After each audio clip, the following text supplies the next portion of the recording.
আছে নিজে সাইজ এটা কেডা ইলিশে বা কোন আইছেনি আইছে না কই আছে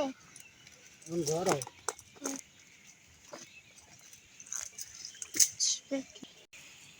এবার কা মাছ কান হবে মাছ ওই যে ধাই ধাই আর সাইড আর ইয়াত বেরো 7টা রুই মাছ 10টা ইলিশ সাইজেস না 20টা মুরগি 10 কেজি গরুর মাংস বেগুলাম একসাথে খাবো নিশ্চয়